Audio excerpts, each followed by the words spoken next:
There's nowhere better to start a journey across Scotland than at Arthur's Seat. Walking along this vast hill of volcanic rock in the middle of Edinburgh, I can see for miles. All of God's country stretches out before me. To the west, I gaze over Edinburgh Castle and peer in the direction of Glasgow and onto Islay. To the north, I look out over the Royal Observatory on Carlton Hill, across the Firth of Forth to Fife and the Highlands. But today I'm heading south for the first stage of my tour of Scotland.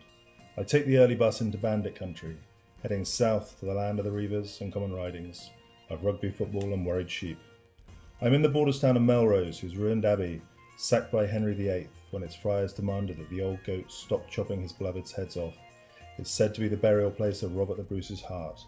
It is also a stone's throw from Scots View, where Sir Walter, the man who did more to define us Scots in the eyes of the world than any other, would come and contemplate his beloved borders.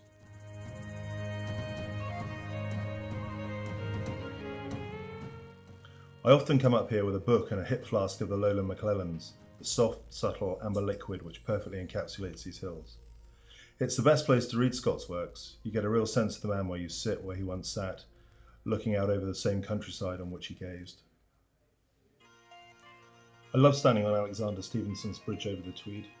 You can see the fishermen below, tiny figures casting like crazy in the hope of snagging a salmon. Above them stands this vast structure, over 100 years old and an incredible 350 feet long, a monument to man's determination to tame his environment.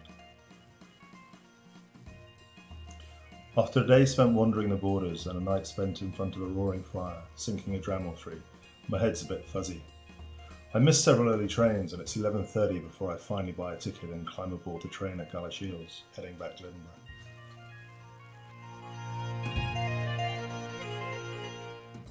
We have to wait a while until the driver's ready, but eventually our Waverley Line locomotive fires into life before chugging through the rolling borders countryside, leaving the Lammermuirs behind and then rising up over the Pentlands just outside of Edinburgh. But I'm not stopping in our capital. Instead, I catch a train straight on to Glasgow and then take the West Highland Line north. We're leaving behind the lowlands, the area that was once home to hundreds of tiny distilleries that